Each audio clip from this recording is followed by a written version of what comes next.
Üçüncü suala qeyd edim ki, bu suallar bizim son nəşr kitabımızda 5000 sınaq olan kitabımızda mövcuddur. Kitabı sifariş etmək istəyirsinizsə, bizə yazın, bütün bölgələrə kitab göndərilir. Son nəşr kitabdır, içində nəzəriyyə və 5000 sınaq var və hər mövzunun öz sınağı və plus da qarışıq sınaqlardır. Bilgi və sertifikasiya imtahanı üçün möhtəşəm kitabdır. 23-cü suala baxaq. Əlmə qabiliyyətinin inkişafında statik hərəkətlər necə olur? Ümumiyyətlə biz bilirik ki, bir var hərəkətlər dinamik olur, bir də statik.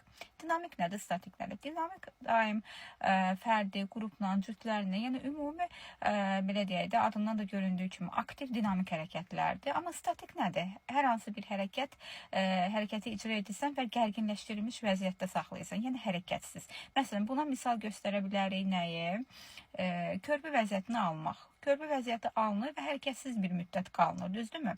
Burada baxırıq fırlanma və sallanma ilə xeyir, cəbəndə baxırıq qaçışla xeyir, sürətli hərəkətlərlə xeyir. Çünki dinamikdən söhbət getmir, axı bizdən statiki soruşur və idman oyunları ilə. Ona görə də cavab biz götürürük burada. Təbii ki, B bəndini götürürük. Müxtəlif vəziyyətlərdə uzun müddət saxlamaqla. Yəni statik hərəkətlər gərgin hərəkətlərdə, yəni hərəkətsiz saxlanılır.